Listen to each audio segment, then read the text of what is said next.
O que eu mais gostava no meu avô era o silêncio dele. Não aquele silêncio frio de quem te ignora. Era um silêncio quente, cheio de presença.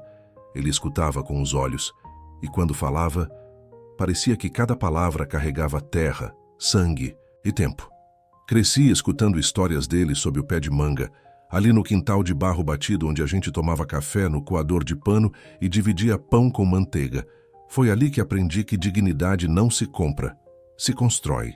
E que o mais valioso que um homem pode deixar não é dinheiro, é legado.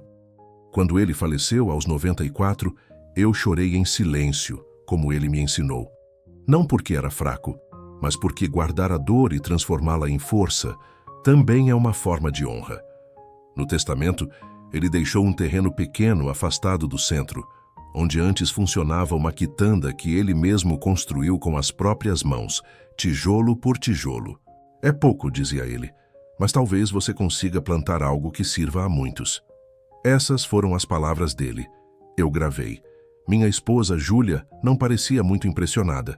Ela só perguntou, e isso vale quanto? Na hora, eu sorri e desviei.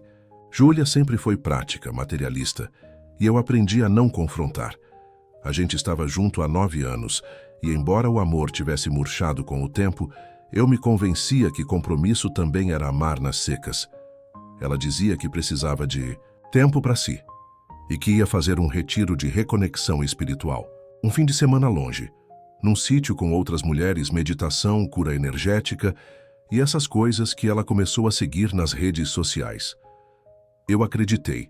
Enquanto ela fazia suas malas com incensos e vestidos brancos, eu estava com a cabeça na planta do projeto que eu sonhava desde adolescente. Um centro cultural de base comunitária. Um espaço para jovens negros da quebrada estudarem, criarem, comerem, serem vistos. Eu já tinha chamado um amigo arquiteto para fazer um desenho simples e começamos a limpar o terreno. Cada pedacinho de capim arrancado me dava uma sensação de volta para casa. E quando finalmente registrei uma parte daquele terreno em nome da Associação de Jovens da Zona Sul, foi como plantar raiz. No segundo dia do tal retiro, recebi uma ligação de um número desconhecido. Era o Rafael, um colega antigo do banco onde trabalhei anos atrás. Ele hesitou antes de falar, mas sua voz era firme. Ô, irmão, não sei se é da minha conta, mas acabei de ver a Júlia. Ela tá num hotel em Campos do Jordão. Não tá com nenhuma turma de meditação, não. Tá com um cara e, bem, não parecia um retiro. Meu peito não estremeceu. Acho que no fundo eu já sabia. Mas saber dói diferente de imaginar. Agradeci, desliguei, respirei fundo. Lembrei do meu avô. Silêncio. E continuei cavando como se cada pá de terra que eu tirava fosse uma parte da ilusão indo embora. No fim do dia, a Júlia me mandou uma foto dela sentada à beira de um lago em pose de lótus com a legenda: me reencontrando com minha essência. Ela não sabia que eu já sabia, e muito menos não fazia ideia do que eu já tinha feito com a herança, mas ela descobriria, e quando descobrisse, o mundo que ela construiu com mentiras ia começar a desabar, mas não pelas minhas mãos, pelas escolhas dela. Na volta do retiro, ela chegou diferente, um pouco mais leve, um sorriso que não era para mim. Me abraçou como quem cumpre um ritual, não como quem sente saudade, mas eu continuei calmo. O silêncio, mais uma vez, foi meu escudo. Júlia perguntou como estavam as coisas no terreno e eu respondi como sempre, indo. Não queria mentir, mas também não queria jogar verdades como pedras. Não ainda. Ela começou a agir com uma pressa estranha nos dias seguintes. Perguntava com mais frequência sobre os documentos da herança. Dizia que poderíamos vender o terreno, investir, fazer algo realmente útil. Citei o centro cultural e ela deu um sorriso condescendente, como quem tolera o devaneio de uma criança. Disse: amor, isso é bonito, mas a gente precisa pensar grande. Imagina um Airbnb ali, com turismo de vivência, tá em alta. Foi aí que eu entendi. Ela não queria só ir embora. Queria levar tudo. Um domingo à tarde, fingi que fui visitar minha mãe, mas estacionei a 2 quadras de casa e voltei a pé, em silêncio. Quando cheguei perto, ouvi vozes, risos. A janela da cozinha estava entreaberta E ali, de relance, vi Júlia rindo de um jeito que eu não via há anos, sentada de frente para um homem mais jovem, pele clara, cabelos milimetricamente arrumados. Ela tocava o braço dele com intimidade. Um toque que já não era meu fazia tempo. Eu não entrei. Dei meia volta e voltei a pé até o carro. No caminho, não chorei. Não que eu não sentisse dor, mas era uma dor diferente, mais antiga. Parecia que eu estava carregando não só a traição dela, mas todas as outras que o mundo já tinha me empurrado. Do policial que me revistou sem motivo ao gerente que me ignorava nas promoções. A diferença é que agora eu não ia engolir seco. No dia seguinte fui ao cartório e finalizei a segunda etapa do registro. Declarei publicamente a cessão definitiva de parte do terreno para uso permanente da associação sob cláusula de utilidade pública. Isso significava que não poderia ser vendido, hipotecado ou transferido por interesses privados. Era agora patrimônio da comunidade. Inalienável. Júlia não fazia ideia. 2 semanas depois, ela me chamou para jantar fora. Lugar caro, vinho caro, perfume caro, sorrisos forçados. E então, com a calma de quem treinou o discurso no espelho, ela falou: "Amor, eu conversei com um amigo que entende dessas coisas. Acho que a gente devia vender o terreno. Vai te dar retorno. A gente pode recomeçar, num lugar novo." Fingi surpresa e respondi: "Você já falou com alguém sobre isso?" Ela hesitou. "Na verdade, sim, um corretor. Ele disse que tem um investidor interessado." "E você já deu entrada no processo?" Perguntei, olhando nos olhos dela. "Sim, mas ainda precisa da sua assinatura." Eu sorri. E ali, naquele restaurante iluminado por velas e mentiras, eu disse: "Júlia, metade daquele terreno já não é mais meu, já é da comunidade. E a outra metade está em nome de uma fundação que fundei semana passada. Não tem mais o que vender." O silêncio dela foi como um terremoto mudo. Primeiro ela tentou rir, depois se irritou e por fim chorou. Disse que eu estava traindo nossa confiança, que eu era cruel, que ela tinha planos, mas eu também tinha, e os meus não incluíam. Destruir sonhos, incluíam construí-los. Ela saiu antes da sobremesa. Eu fiquei, tomei meu café devagar e agradeci ao garçom com um aperto de mão firme. Saí do restaurante com a sensação de que pela primeira vez em muito tempo eu estava inteiro. E naquela noite, dormi como meu avô dormia. Sem medo, sem raiva, só com propósito. Depois daquele jantar, Júlia não voltou para casa na mesma noite, nem na seguinte. Mandou uma mensagem seca 2 dias depois, dizendo que precisava de espaço. Eu não respondi, simplesmente fui trabalhar no terreno. Cada manhã era uma nova etapa. Limpar, nivelar, marcar os espaços. Não havia verba para pedreiro, então eu fazia com as próprias mãos. E talvez fosse melhor assim, porque enquanto eu erguia aquelas paredes simples, sem reboco, era como se erguesse partes de mim que haviam sido derrubadas. A comunidade começou a notar o movimento. Primeiro vieram os curiosos, depois os vizinhos. Logo apareceram 2 adolescentes, irmãos, perguntando se podiam ajudar. Um deles, o mais novo, chamava-se Joãozinho. Tinha 11 anos e olhos de quem já viu demais.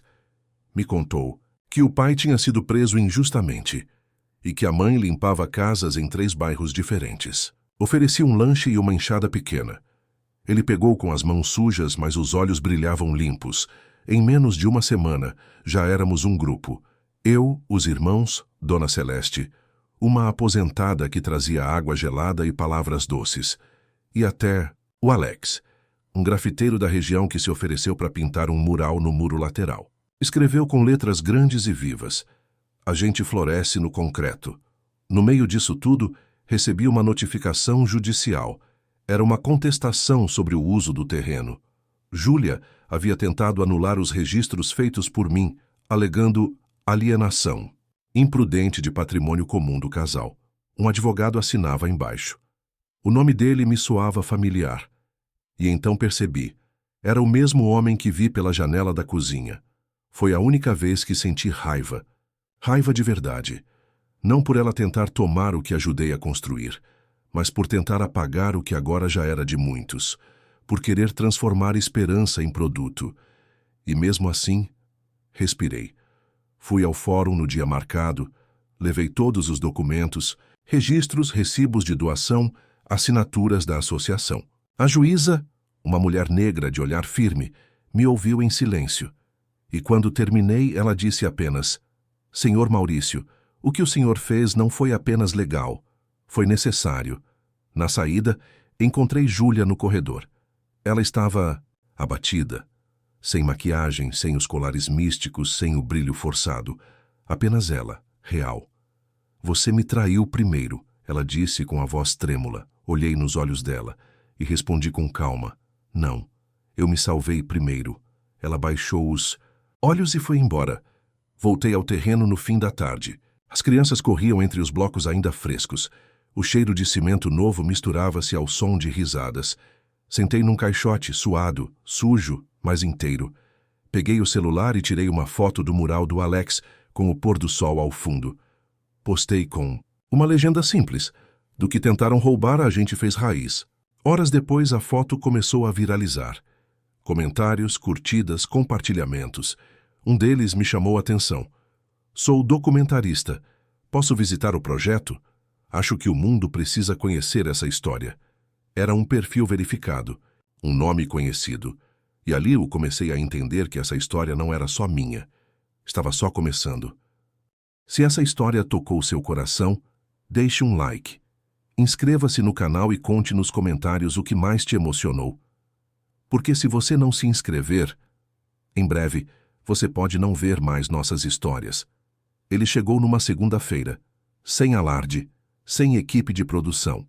Um homem magro de meia-idade, barba por fazer, com uma câmera pendurada no pescoço e um caderno velho de anotações. Se apresentou como Caetano. Eu já tinha visto aquele nome em um curta premiado sobre quilombolas no interior da Bahia. Mas, ali diante do barro, da poeira e das vozes da comunidade, ele parecia mais um de nós. E talvez por isso eu confiei. Não quero contar sua tragédia, ele disse logo de cara. Quero mostrar sua resistência. A frase me pegou de um jeito difícil de explicar. Porque era isso. Aquilo ali não era sobre traição, perda ou vingança. Era sobre o que ficou de pé depois do tombo. Sobre o que floresceu mesmo pisado. E Caetano parecia entender isso sem que eu dissesse uma palavra. Durante aquela semana, ele voltou todos os dias. Conversou com os jovens, entrevistou Dona Celeste, filmou o mural, acompanhou uma oficina de poesia que a professora Luciene começou a dar aos sábados. Gravou em silêncio quando Joãozinho leu um poema que ele mesmo escreveu com a voz embargada. Minha mãe chora quando a água falta. Meu pai dorme numa cela sem janela, mas aqui tem luz, tem rima, tem planta. Aqui tem gente que olha pra gente. Caetano chorou. E eu também. Um dia ele me perguntou se podia entrevistar Júlia. Me pegou desprevenido. Eu ri de canto de boca e disse: não sei se ela aceitaria, mas ele insistiu. Toda a história tem lados, mas o que transforma é o centro. E acho que o centro dessa história é você. Eu não queria que ela fosse humilhada, mesmo com tudo o que fez. Porque a verdade é que a gente não deixa de amar de um dia para o outro. O amor vai se despedindo devagar, como uma brasa que ainda queima, mesmo quando já parece cinza. Dei o contato dela sem esperar nada. E Caetano foi. Voltou no dia seguinte com os olhos diferentes. Não disse muito, mas me contou que a entrevista aconteceu. Disse que Júlia falou da infância difícil, da carência de afeto, da vontade de ser amada de qualquer jeito. Disse que chorou, que confessou não saber mais quem era nem o que procurava naquele retiro. Que viu em mim uma espécie de espelho, mas não gostava do que via refletido, porque expunha o que ela mesma não tinha coragem de ser: firme, presente, justo. Eu escutei tudo em silêncio. E quando Caetano desligou a câmera naquele dia, ele me disse: essa história não é sobre um homem traído. É sobre um homem que, mesmo traído, decidiu não devolver com o mesmo veneno. Você construiu futuro onde tentaram apagar presente. Isso é revolução. Fiquei com essa frase martelando na cabeça por dias. Na semana seguinte, ele lançou um teaser do documentário no Instagram. Só 1 minuto e meio. Mas era potente. As imagens da construção, os versos do Joãozinho, o mural vibrante e minha voz dizendo: Do que tentaram roubar, a gente fez raiz. O vídeo explodiu. Milhares de compartilhamentos. Gente de várias cidades oferecendo ajuda, doações, parcerias, uma rede de solidariedade que cresceu mais rápido do que qualquer fundação de concreto.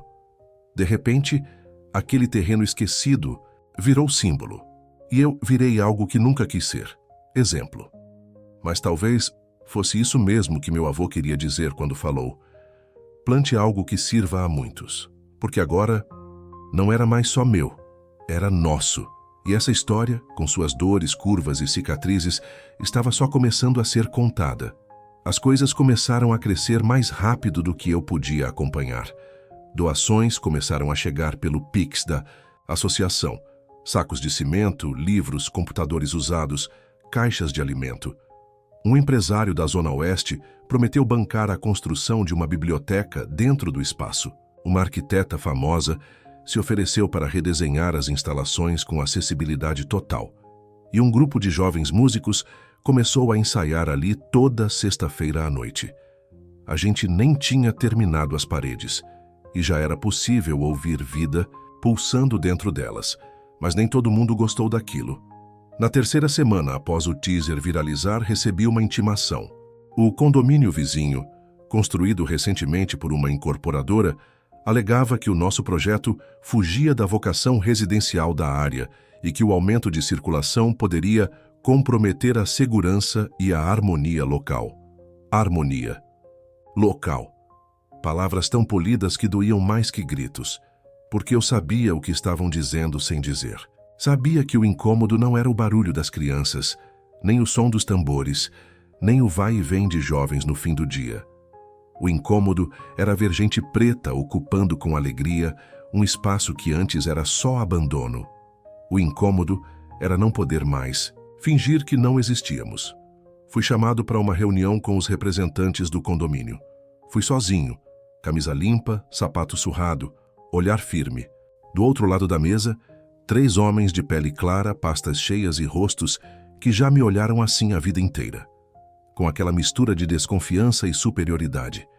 Um deles disse: entendemos sua iniciativa, Sr. Maurício, e sabemos que tem boas intenções. Mas precisamos considerar o impacto no valor imobiliário da região. Você entende, não é? São investimentos altos, famílias que escolheram esse bairro pela tranquilidade. Respirei fundo. Pensei em Joãozinho. Pensei em Dona Celeste. Pensei no mural que agora era ponto de encontro para rodas de conversa e oficinas de cidadania. E então respondi: quando meu avô comprou aquele terreno, aqui era só mato e barro. Nenhuma dessas casas existia. Ele vendia banana e farinha na beira da estrada. Agora que a terra deu flor, querem podar? O homem tossiu desconfortável. Só queremos evitar transtornos. Transtorno, repeti. Acho que isso depende de onde você olha. Porque para nós, pela primeira vez em muito tempo, o bairro parece lar. Saí da reunião com a cabeça quente, mas o coração em paz. Não ia recuar. Naquela mesma noite, fiz uma live improvisada direto do terreno. Mostrei as crianças pintando os bancos de cimento, os jovens lendo trechos de livros que nunca tinham tocado. Contei sobre a reunião, sobre o medo disfarçado de regulamento, sobre como a dignidade incomoda mais do que a miséria. A live bateu 50 mil visualizações em 3 horas. Na manhã seguinte, Caetano me ligou. Prepare-se. Você vai ser atacado, mas também vai ser defendido. E é aí que a história muda de patamar. Ele estava certo. Na semana seguinte, um jornal local publicou uma matéria distorcida sobre ocupações irregulares em áreas residenciais de Belziti. Valor. Não citaram meu nome. Mas a foto do mural estava lá e todo mundo entendeu. Só que dessa vez a resposta veio rápida e veio do povo. Pais, mães, estudantes, ativistas, até artistas famosos. Gente que nunca pisou ali, mas que entendeu o que estava em jogo. Na semana seguinte, o terreno recebeu uma visita inesperada. Um vereador conhecido por nunca pisar em periferia apareceu, com câmera, assessores e um sorriso largo. Quero entender melhor esse projeto incrível, disse, apertando minha mão com força demais. Eu sorri de volta. Claro, mas antes de qualquer foto, Que tal pegar uma pá e ajudar a cavar o buraco da futura horta? Ele riu, sem graça, mas pegou, porque ali ninguém passava ileso.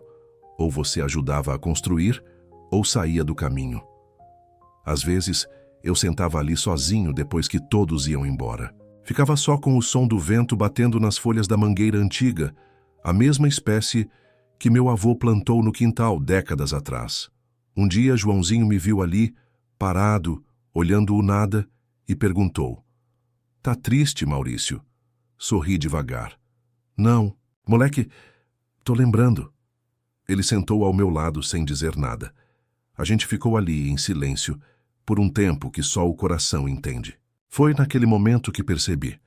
Eu não era mais só o homem traído, nem o herdeiro do terreno. Eu era um elo. Um ponto de passagem entre o que veio antes e o que estava nascendo agora. Naquela semana, tivemos uma roda de conversa especial. Dona Celeste trouxe seu rádio velho e tocou Clara Nunes enquanto preparava um cuscuz com leite de coco que perfumava o ar. Luciene leu um trecho de Quarto de Despejo e os adolescentes ouviram em silêncio. Depois cada um compartilhou algo que já tinha perdido na vida e algo que tinha encontrado ali naquele espaço. Quando chegou minha vez, respirei fundo, olhei ao redor e vi tantos rostos que eu nem conhecia 2 meses atrás, mas que agora pareciam parte do meu próprio corpo. Então falei pela primeira vez sem ensaiar. Eu perdi uma ilusão, mas encontrei verdade. Perdi um casamento, mas encontrei família. Perdi uma herança e ganhei um legado. Ninguém aplaudiu, mas os olhos molhados me disseram tudo. E, no fim, Joãozinho se levantou e me abraçou. Um abraço sem pressa, sem palavras. No dia seguinte, recebi uma carta escrita à mão. A caligrafia era dela, Júlia. Não havia pedido de desculpa nem justificativas. Apenas um texto breve, mas verdadeiro. Maurício, vi o documentário. Você se tornou o que eu nunca tive coragem de ser. Obrigada por não destruir o que podia ter sido destruído. Você construiu um mundo novo. Espero um dia poder fazer o mesmo. Júlia. Guardei a carta numa caixa com as plantas antigas do terreno, ao lado de fotos do meu avô e do primeiro rascunho do projeto. Não por saudade, mas porque aquela dor também fazia parte da história. Caetano terminou o documentário 3 semanas depois. Lançou com o nome Raiz em Terra Roubada, e foi como uma onda. Em poucos dias estávamos nos principais festivais. Convidaram Joãozinho para declamar seus poemas no Teatro Municipal. Alex recebeu propostas de exposições. E eu fui chamado para falar em uma universidade que até poucos anos atrás me olharia torto se eu entrasse só para visitar. No auditório cheio, olhei a plateia e vi algo que nunca imaginei ver. Jovens brancos e pretos, professores, ativistas, todos em silêncio, escutando minha história. E entendi que minha voz, que sempre foi pequena no meio do mundo, agora ecoava. Mas não porque eu gritei, foi porque eu plantei, e gente suficiente escutou o som da raiz crescendo. A fama chegou, mas entrou devagar, como quem pede licença. Nunca foi meu plano aparecer em palco, dar entrevistas ou virar referência. Mas eu aprendi cedo que, às vezes, a vida escolhe você para carregar histórias que são maiores do que a sua vontade de se esconder. Depois do lançamento do documentário, tudo mudou. O centro comunitário passou a receber visitas de escolas, ONGs, grupos de teatro, músicos de fora, gente que vinha só para ver o mural, mas acabava ficando para ouvir Joãozinho recitar poesia ou para comer o cuscuz da Dona Celeste. Teve um domingo em que apareceu até uma equipe de televisão estrangeira. Queriam entender como algo tão pequeno tinha gerado tanto. A resposta era simples: cuidado. Cuidar das pessoas, das ideias, do espaço. Quando você cuida de verdade, o mundo sente. Certa vez, um dos visitantes, um homem branco, educado, com voz suave e palavras doces, me puxou de lado e disse: "Senhor Maurício, o senhor não tem ideia do impacto disso. Já pensou em transformar isso num modelo replicável, franquear, escalar?" Eu sorri, agradeci, mas respondi com o que aprendi com meu avô. Nem tudo que dá fruto foi feito para virar negócio. Tem coisa que nasceu só para alimentar gente viva. Ele ficou sem resposta. Enquanto isso, as crianças cresceram. Joãozinho. Começou a escrever um livro com a ajuda de uma editora independente. O irmão mais velho entrou para a faculdade com bolsa do coletivo, que se formou ali. Luciene conseguiu apoio para abrir uma pequena biblioteca na própria casa, e Alex, o grafiteiro, foi convidado para pintar um mural gigante no centro da cidade.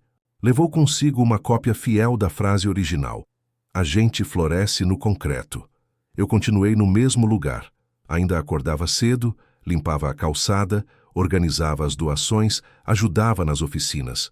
Alguns me chamavam de diretor, outros de fundador, mas no fundo eu só me via como guardião. Meu trabalho não era aparecer, era manter vivo.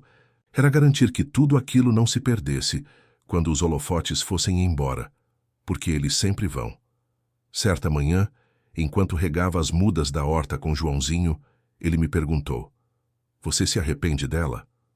Demorei para responder. Olhei para as folhas verdes que cresciam sob o sol fraco. Pensei em Júlia, na carta, nas mentiras, no tempo desperdiçado tentando consertar o que já tinha rachado. "Não", respondi por fim. "Porque foi no buraco que ela deixou que a gente plantou tudo isso." Ele ficou quieto. Depois sorriu e seguiu regando, como se tivesse entendido tudo. Naquela tarde, Caetano me ligou. O documentário tinha sido indicado a um prêmio internacional. Queria que eu fosse com ele representar o projeto. Fiquei em silêncio por alguns segundos. Eu nunca tinha saído do país. Nem sonhava com isso. "Mas e o centro?" perguntei. "Eles cuidam, Maurício, você ensinou. Agora deixa eles mostrarem." Foi aí que percebi que eu não era mais insubstituível. E isso não era perda, era vitória. Porque quando a raiz é forte, a árvore cresce sozinha. O avião decolou numa noite clara de outubro. Era minha primeira vez voando. Nunca tive medo de altura, mas confesso que aquele silêncio lá em cima me deu uma paz que eu não esperava. Olhei pela janela e vi as luzes da cidade ficando pequenas. Pensei no centro, nas crianças, nas paredes pintadas, nos rostos, em cada história que agora estava lá, firme, viva, mesmo sem mim. O destino era Amsterdã. O documentário tinha sido indicado ao maior festival de cinema social da Europa. Caetano veio comigo. No aeroporto ele me entregou um terno novo, azul escuro, corte simples, mas elegante. Vista isso com orgulho. "É sua segunda pele agora", ele disse. No hotel, me senti pequeno. Os quartos cheiravam a madeira cara. Os corredores eram silenciosos, demais. Mas quando abri a janela do meu quarto e vi as bicicletas passando na rua, os canais brilhando sob a luz amarelada dos postes, senti uma calma estranha. Eu estava longe de casa, mas pela primeira vez percebi que o que carregava comigo já era lar. Na noite do evento, o teatro estava cheio. Cadeiras estofadas, holofotes, tradução simultânea, gente de todo lugar. Quando anunciaram o nome do documentário, a sala ficou em silêncio. A tela exibiu os rostos de Joãozinho, Dona Celeste, o mural do Alex, os tijolos do terreno. Minha voz traduzida ecoava. Do que tentaram roubar, a gente fez raiz.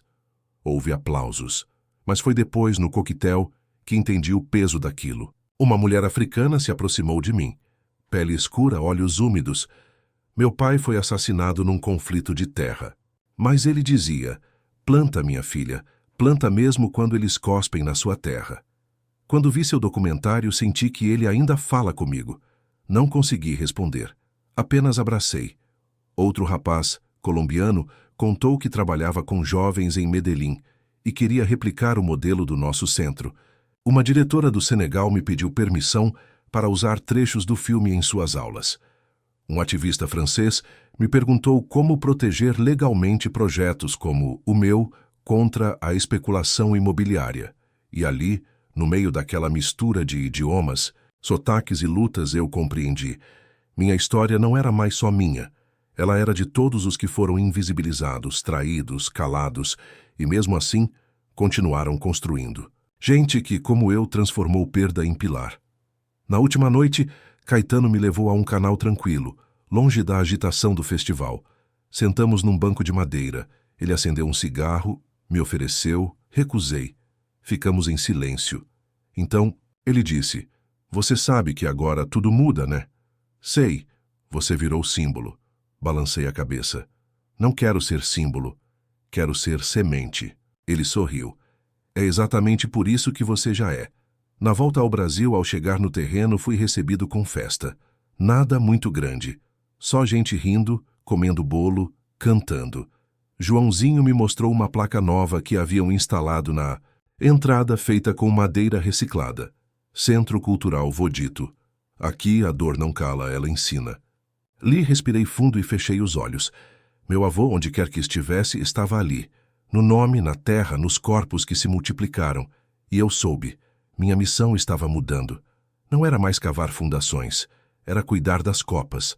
Proteger os galhos. Ensinar a próxima geração a plantar. Era uma terça-feira comum. Sol morno, céu limpo, crianças correndo no pátio de terra batida. Eu estava organizando os livros novos da biblioteca. Alguns ainda tinham cheiro de gráfica, outros vinham com dedicatórias escritas à mão. Foi quando Luciene entrou com um olhar hesitante. Maurício, tem uma pessoa lá fora querendo falar com você. Disse que é antiga conhecida. Eu estranhei o termo, mas bastou sair e cruzar o portão de madeira para entender. Ela estava ali, em pé. Vestindo jeans simples, camiseta branca, cabelo preso, sem maquiagem, sem pose, sem escudo. Júlia, o coração bateu, mas não doeu. Era uma batida serena, como quando reconhecemos uma estrada antiga, aquela que a gente já percorreu, sabe onde termina, e não precisa voltar. Posso entrar? Ela perguntou. Fiz um gesto com a cabeça. Ela atravessou o portão devagar, olhando tudo ao redor. Parou diante do mural do Alex. Tocou a parede com a ponta dos dedos. Vi o documentário, ela disse. 2 vezes. Ficamos em silêncio por alguns segundos. Depois ela completou. Se eu dissesse que me arrependo, pareceria pouco. E se eu dissesse que te entendo, seria pretensão. Respirei fundo. Você não precisa dizer nada. Mas ela continuou, a voz trêmula. Fiquei com raiva de você por muito tempo. Achei que você tinha me virado as costas, que você destruiu nosso casamento com aquela calma que só você tem, mas depois eu entendi. Você não destruiu nada, só parou de fingir que ainda estava vivo. Ela caminhou até a área da horta. Joãozinho estava mais adiante, ajudando outra criança a plantar alface. Júlia o olhou como quem vê um filho que poderia ter tido. Eu comecei um curso de agroecologia, disse de repente, com uma amiga. A gente quer montar um projeto com mulheres periféricas. Cultivo de base comunitária. Pequeno. Nada como isso aqui. Mas nasceu da sua história. Ou melhor, da nossa. Olhei nos olhos dela. E pela primeira vez em anos, vi verdade. Você pode usar o espaço nas manhãs de quarta, respondi. Tem uma parte ali nos fundos que ainda não foi usada. Fica ao lado da oficina de tambores. Ela sorriu. Mas era um sorriso diferente, sem tentativa de reconquista, sem teatrinho, um sorriso de paz. Obrigada, ela disse, e antes de ir embora, virou-se e me perguntou. Você me perdoa? Fiquei em silêncio. Depois respondi. Não preciso, você já não mora mais dentro de mim. Ela assentiu com lágrimas nos olhos. E se foi? Fiquei ali parado, sentindo o vento passar entre os tijolos, levando embora tudo o que um dia foi peso. Noite, Joãozinho me chamou no portão. Vi ela aqui. Era a moça da carta, né? Assenti. Você vai casar de novo? Ri. Acho que não, moleque. Mas você parece mais leve, ele disse. É que perdoar também é plantar. A gente é que esquece. Ele ficou quieto. Depois apontou pro céu onde a lua começava a subir redonda e tímida. Então hoje foi dia de colheita. E foi uma colheita sem aplausos, sem festa, sem fogos, só o silêncio e a terra viva. Passaram-se exatos 12 anos. O centro já não era mais chamado de projeto, agora era instituição. Tinha CNPJ, calendário de atividades, intercâmbios culturais, convênios com universidades e até um programa de mentoria com jovens de outros países. Mas o chão ainda era o mesmo. A terra batida ainda era regada com o suor de mãos pretas e o mural do Alex, agora restaurado e emoldurado com proteção de vidro, continuava dizendo, firme, a gente floresce no concreto. Joãozinho, agora com 23 anos, era o novo coordenador geral. Alto, magro, cabelo trançado, olhar calmo. Quando falava, os jovens escutavam. Mas quando ficava em silêncio, eles aprendiam mais ainda. Ele andava pelo centro como quem caminha por dentro do próprio corpo. Conhecia cada rachadura nas paredes, cada árvore que cresceu torta, cada banco onde alguém já chorou ou riu. Naquela tarde, uma equipe da prefeitura veio fazer uma matéria especial sobre os 12 anos de transformação urbana. Mas Joãozinho dispensou os holofotes. Preferiu sentar no quintal, como faziam antigamente, e contar a história com as mãos sujas de terra. Tudo isso aqui nasceu de uma dor, disse, mas a dor não venceu. Apontou para um menino pequeno, sentado com um caderno no colo, escrevendo seus primeiros versos. Era filho de uma das mulheres do grupo agroecológico que Júlia ajudava a coordenar. E por ironia, ou justiça, ele se chamava Dito, em homenagem ao avô que Joãozinho nunca conheceu, mas que aprendeu a amar pelas histórias que ouviu. Enquanto a repórter escrevia suas anotações, Joãozinho se afastou e foi até o banco de madeira sob a mangueira. Sentou sozinho, como Maurício costumava fazer. Pegou do bolso um papel dobrado, já amarelecido pelo tempo. Era a primeira poesia que ele escreveu ali, aos 11 anos, e que Maurício havia guardado. Um dia, pouco antes de se afastar das atividades, ele devolveu ao Joãozinho dizendo: "Isso aqui não é um poema, é um mapa. Quando você se perder, volta para essas palavras." Joãozinho fechou os olhos e releu em silêncio. Do outro lado do centro, crianças corriam, mulheres cantavam, um batuque ecoava do galpão. A vida seguia, firme, viva. E então, por um instante, ele levantou os olhos e viu uma figura conhecida, encostada sob a sombra da árvore. Um homem de barba grisalha, camisa simples, olhar sereno. Era Maurício, ou a memória dele. Ninguém mais o via. Mas Joãozinho sorriu. O velho acenou com a cabeça, como quem diz: "Agora é contigo", e desapareceu na luz. Joãozinho levantou devagar, olhou para o céu e sussurrou: "Obrigado." Depois caminhou até o mural, passou os dedos sobre as palavras, pintadas há tantos anos, e murmurou para si mesmo: "Agora é hora de plantar mais." A câmera se afasta devagar, revelando o centro por inteiro. Um espaço vivo, pulsante, cheio de vozes, cores, raízes. E no portão, uma nova placa: Centro Cultural Vô Dito. Porque a gente não é milagre. Gente, é resistência que floresceu. Se essa história tocou seu coração, deixe um like, inscreva-se no canal e conte nos comentários o que mais te emocionou. Porque, se você não se inscrever, em breve, você pode não ver mais nossas histórias.